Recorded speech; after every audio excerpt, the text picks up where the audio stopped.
Welcome back to another edition of the Saturday to Sunday Football Podcast. I am Paul Perdichizzi, and thank you for joining me as always.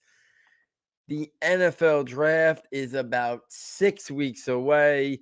NFL free agency is in high gear. The first pick of the NFL draft has already been traded from the Chicago Bears to the Carolina Panthers. Things are happening throughout the NFL and the NFL draft process. And here at Saturday Sunday, we are covering it wire to wire. If you missed last week, we put out 4 instant reaction combine podcasts going through every single day, instant reactions to guys that helped their stock, hurt their stock, surprise testing numbers, who looked good in the positional drills. And now we turn our attention to our TierBuster series, where we go through in the next 4 episodes and deliver our 2023 quarterback tiers, running back tiers, wide receiver tiers, and tight end tiers. Historically, we had done this before the combine, but now with the combine getting pushed back a little bit, it just made more sense to do it after the combine, kind of help use the combine to help sort some stuff out. And then these will be the shows that will kind of take us through the rest of March. Then as we go into the April month, we will have great guests leading us right up until draft weekend, where we will have wire-to-wire coverage as well. So let's get right into it. We're going to start with the 2023 quarterback tiers. And let's just remind folks that these tiers have been created exclusively for Saturday to Sunday. We spend time trying to break down how we rank them in these tiers. So just to revisit it, and I will also share this on the YouTube as well for people who are watching there. Let me just set this up. So what you see right here is our positional tiers. At the quarterback position, our tier 1 is made up of guys that we think are going to be selected in the first round of the NFL draft. And then we have the fantasy component, where we think they're going to be late round 1 or early round 2 dynasty rookie picks in one quarterback leagues. Obviously, the size of the league impacts a little bit. And then we think these are round 1 dynasty rookie picks in Superflex or 2 quarterback leagues. We know many quarterbacks get pushed up the board. These are guys that we consider potential franchise quarterbacks, or the NFL deems these guys potential franchise quarterbacks. And the ETA in terms of these guys starting is either right off the bat or at the latest, the beginning of year 2, basically like the Patrick Mahomes model. Our tier 2 is guys that we think are round 2 to 3. So day 2 NFL draft selections. We think they're mid to late round dynasty rookie picks in one quarterback leagues. We think in Superflex or 2 quarterback leagues, these guys could be round 2 or round 3 dynasty rookie picks. We think they have starter potential or high-end backup or spot starter. So a player you can win with but lacks consistency. So, maybe the way the Texans looked at Davis Mills, right? As a guy they think could be a high-end backup, spot starter, maybe a low-end starter. Player you can win with but lacks consistency. Not a franchise guy. Guy you're still going to be searching for the next guy. Last year, we saw a bunch of guys in the NFL draft get taken there, right? Desmond Ridder, Matt Corral, Malik Willis. So all these guys, it looks like Desmond Ridder is going to get a chance. Malik Willis struggled this year passing the ball. Matt Corral, Carolina's looking to move on after their big move.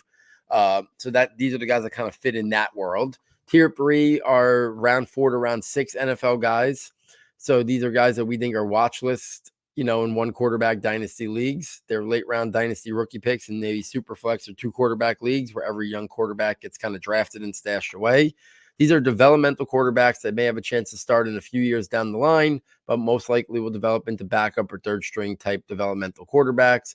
And then tier 4 is guys that we consider maybe 7th round or UDFA selections, practice squad or third string quarterbacks, limited, or guys that we had limited exposure to, and the ranks indicate our initial impressions. So those are the kind of quarterback tiers here that we're looking at. So let's get right back to tier 1. Who makes up my tier 1? My rankings inside of tier 1.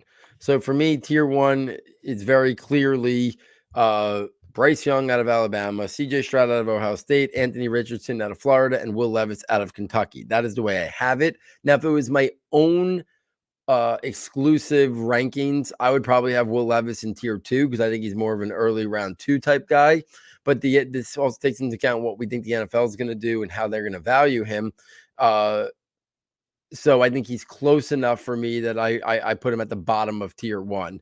But for me, it's still Bryce Young, CJ Stroud, Anthony Richardson, and then Will Levis. To me, Young is the top guy for me. His ability to solve problems, his ability to navigate the pocket, be that problem solver, point guard type player. I just see Bryce Young, even at his size and frame limitations, to be able to be that distributor at the next level and make things happen with his ability to process and understand, going for progressions, buying time in and out of the pocket, ability to throw from multiple arm levels.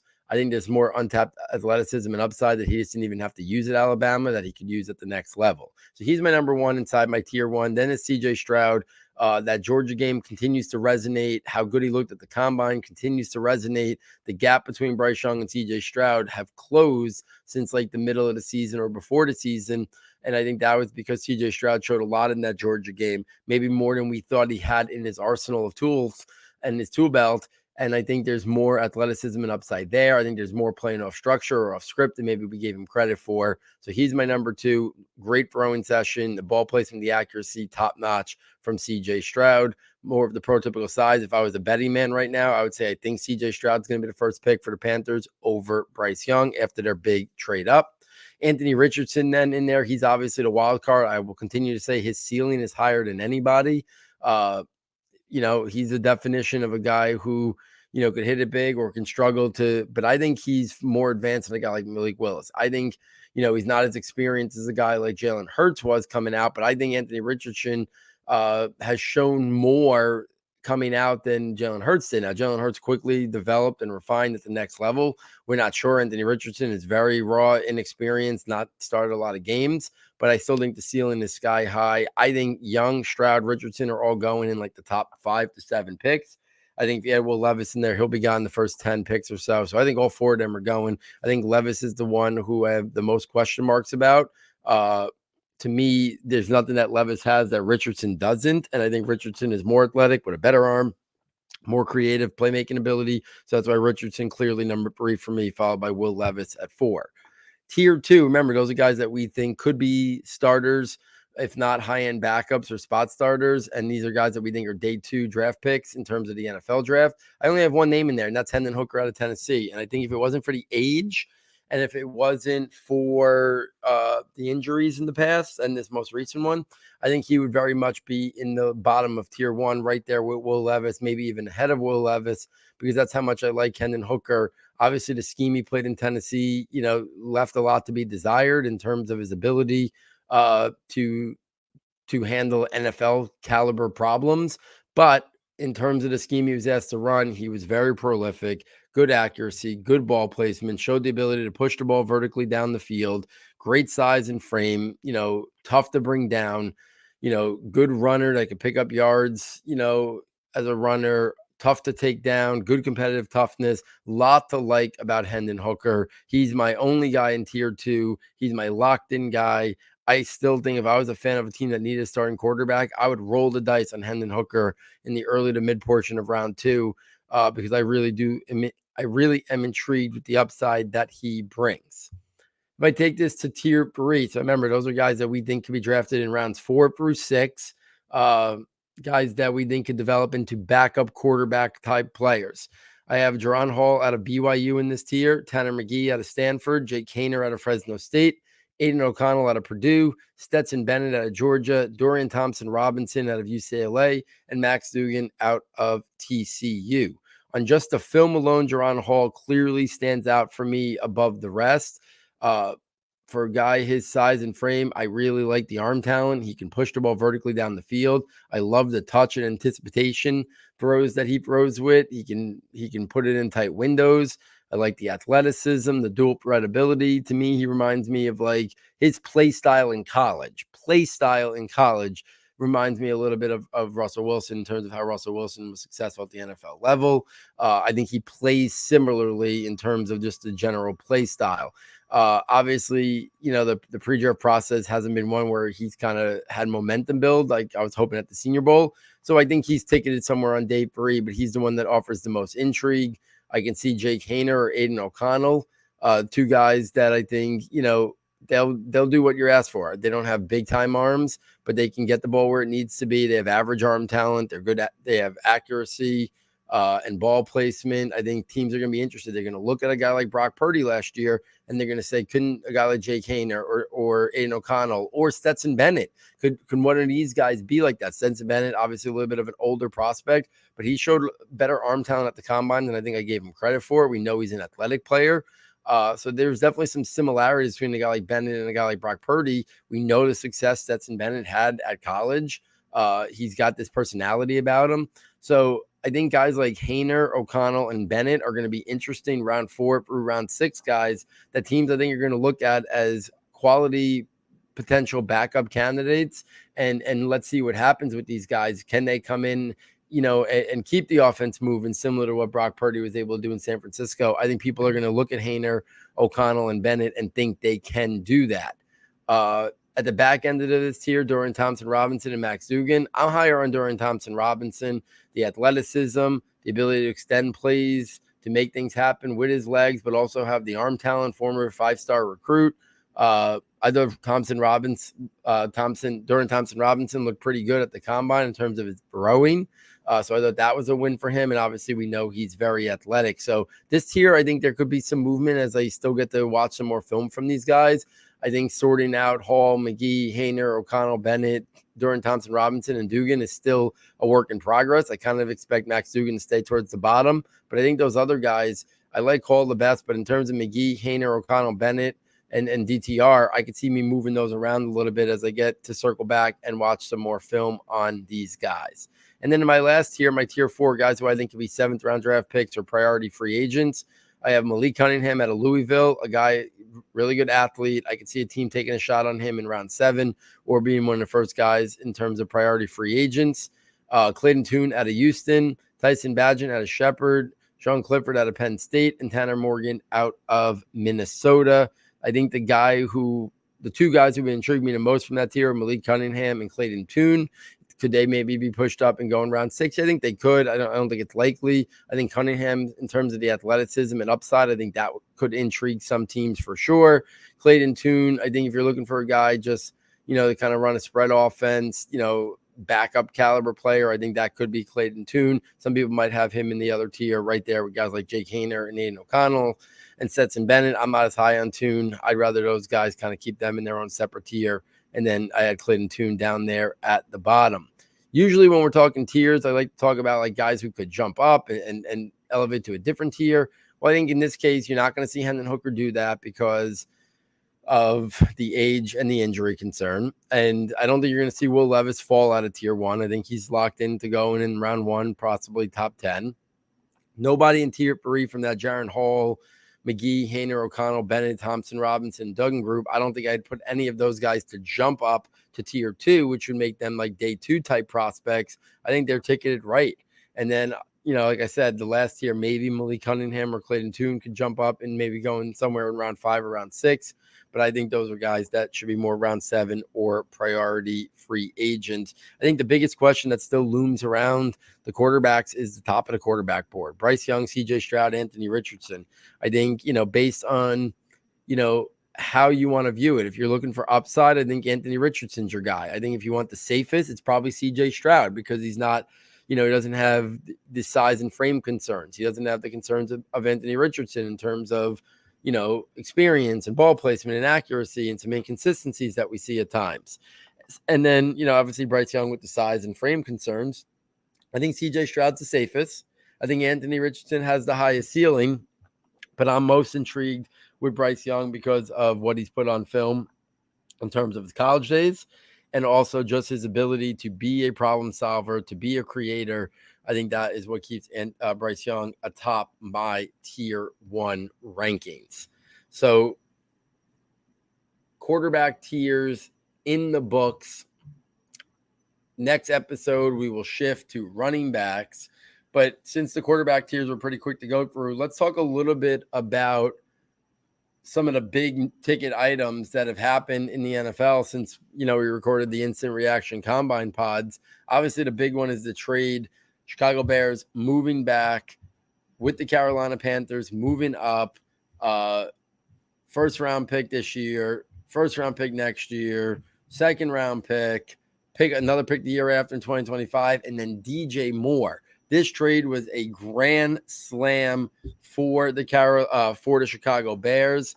I mean, the fact that they were able to get that package, and then on top of it, DJ Moore sets up this franchise now to basically put the entire supporting cast they need around Justin Fields. And then if Justin Fields isn't the long-term answer, still have the draft capital manipulate and move around in future draft classes as well. So I think it was a masterful job by the Chicago Bears. I think getting ahead of it and doing it earlier than later was a better move for them. It now lets them really target in on the guys who could be available for their pick, whether they want one of the top offensive linemen, whether they, are going to do their due diligence, and maybe Jalen Carter, the guy that people thought if they stayed at one, they could take, maybe he falls into their lap and they get arguably the best prospect in the draft, who obviously is going through some, there's legitimate question marks surrounding him at the moment.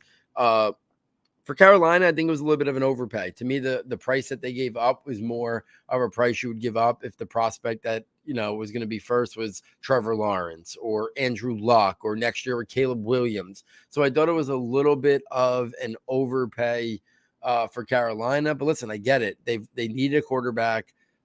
Frank Reich is going to take over there, obviously, this year. He's a guy who's done well with quarterbacks.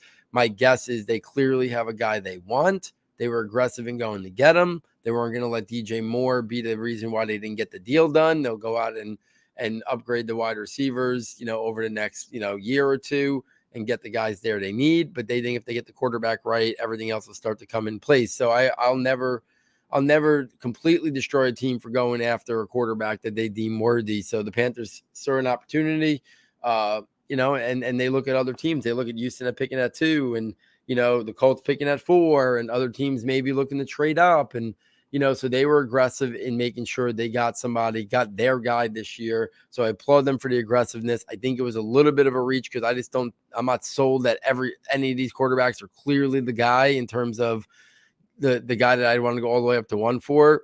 And I just don't know what the ceiling is. I think they could be good players, maybe very good, but can they be great? Can they be guys that can beat Patrick Mahomes or Josh Allen, or Joe Burrow in a big moment in the playoffs? I think that's to be determined. I don't think no one's using words like great or generational for these quarterbacks like they did for Trevor Lawrence, like they did, like they will be doing for Caleb Williams next year, or like they did for Andrew Luck. So I think that's something that's interesting. So we'll see. I think the next real interesting piece is, what does Arizona do at 3? I'd be stunned if they made that pick. We know Carolina's taking a quarterback. We know the Texans at 2 are taking a quarterback. And then it becomes, okay, what is the team at 3 doing? Do they go quarterback? Do they go, obviously the Cardinals are probably going to take Will Anderson. But that's going to be a spot that other teams are going to want to get up to, leapfrog the Colts. Or maybe the Colts want to come up 1 pick and make sure they get their guy and nobody leapfrogs them. So I think it's a really interesting dynamic that the first trade's in the books. Now let's see what Arizona is going to do there at pick 3. I think kind of will set the stage for how the rest of the top 10 could play itself out. Obviously, free agency, a lot of movement. Aaron Rodgers is probably heading to New York if they can work out compensation. Big name players are moving all over the place. Darren Waller was traded to the Giants. Jacoby Myers is in Vegas now. Juju Smith is in New England. Miles Sanders is in Carolina. Rashad Penny is in Philadelphia. Lot of movement, a lot of shaking. We will do a free agent recap show in terms of real life, dynasty, and draft implications once the dust settles. We're only in a couple days into free agency. A lot of still names and things that kind of got to be sorted and settled. So we'll kind of run through our TierBuster shows first. Then maybe we'll do a free agent recap and impact show once the dust settles a little bit with the first week or 2 of free agency. Guys, if you're enjoying this content, please get over to the website. S2SFootball.com is the fastest and easiest way to get there. Check out our premium content tab for $9.99. You get access to all of our premium notebooks. You get the scouting notebook. You get the rankings notebook. You get the draft projections notebook in April. It is the best way to support the show and to help us to continue to do what we are doing here. So, on behalf of our sound tech engineer, David Nakano, and myself, hope you enjoyed the first episode of the TierBuster series. Running backs up next. And I look forward next time taking you from Saturday to Sunday.